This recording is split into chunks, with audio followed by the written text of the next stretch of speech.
Welcome to Metro Vancouver Close-Up, the show that looks at what municipalities and community groups are doing to promote sustainability in our region. I'm Dagmar Timmer.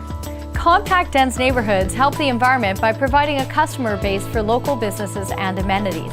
That allows for shorter travel distances, and walking or biking becomes an option. Planning of this sort is underway in the upper reaches of Coquitlam, with other benefits too. 4 new neighbourhoods are in various early development stages on Burke Mountain in northeast Coquitlam, and all feature a range of housing choices. Instead of just a sea of single-family homes, you got townhouses, you got single-family homes with suites and carriage homes and duplexes.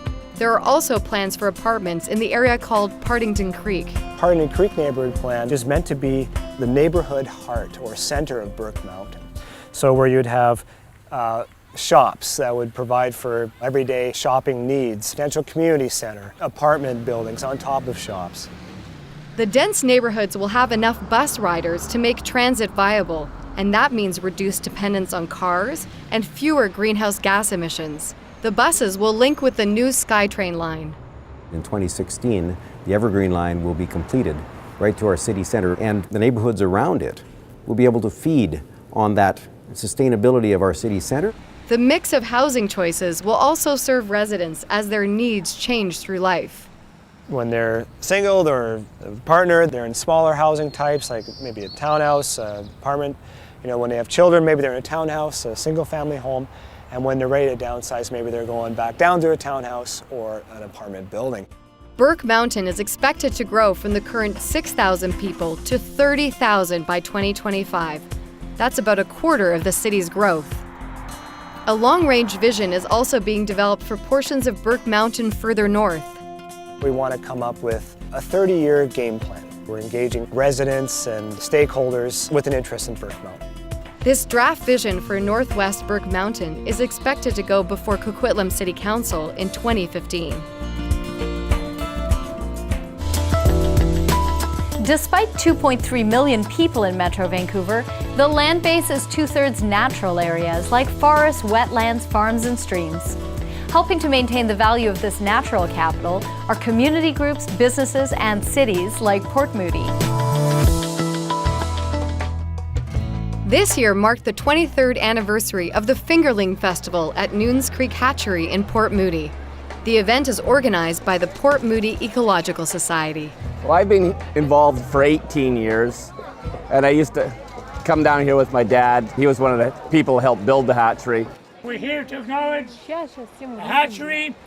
We're here to acknowledge the sacred waters. The city of Port Moody sponsors the free festival, which attracted over 4,500 visitors in 2014. The city of Port Moody, we leased the land off this piece of property. It's about 5 acres, and they let us have the hockey rink, and they donate some money for putting on the event every year.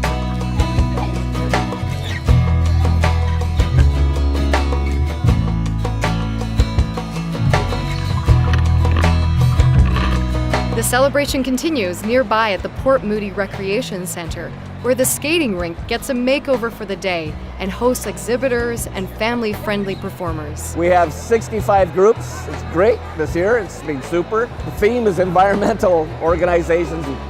Sometimes we throw in things just to make it interesting.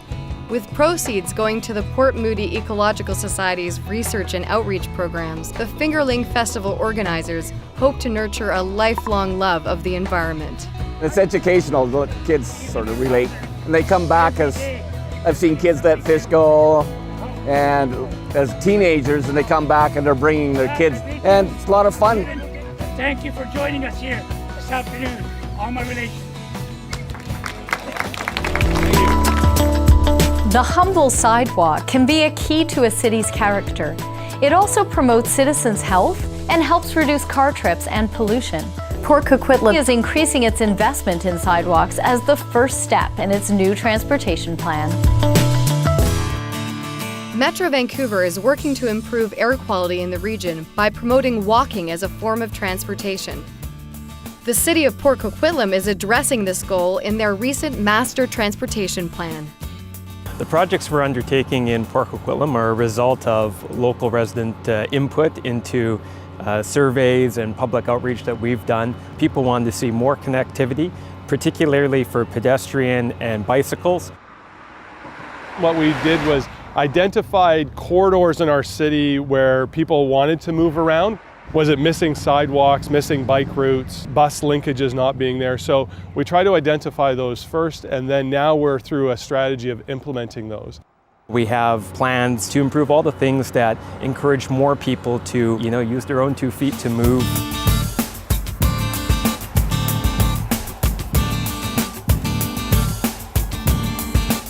One of the things that we do really well in Port Coquitlam is we have a lot of connections that aren't based on roads. We have 47 kilometers of pathways in our community. So you can get all around on your bike or by foot without actually sharing a road with a car.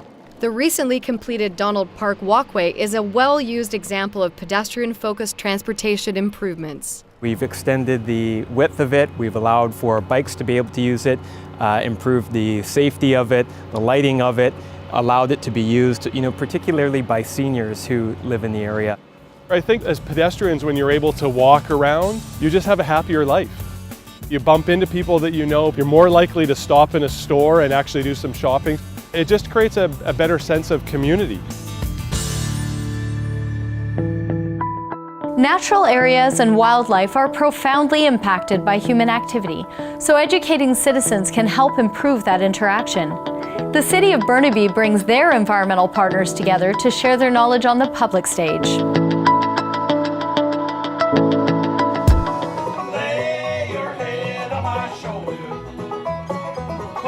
We are at City Hall in the city of Burnaby. This is Environment Festival. The whole point of Environment Week and Environment Festival is to just raise awareness about Burnaby's natural legacy, and also to raise awareness about environmental sustainability. Some booths focus on the benefits of individual actions like recycling, choosing tap water over bottled, or commuting by bicycle. Issues of importance were displayed, as were animals that are under threat, but have projects aimed at changing that course. It's a chance for people to participate, to really find out there are others who think just like them. It's also an opportunity for people to do something positive. The public had a chance to learn about environmental policies that the city of Burnaby is developing.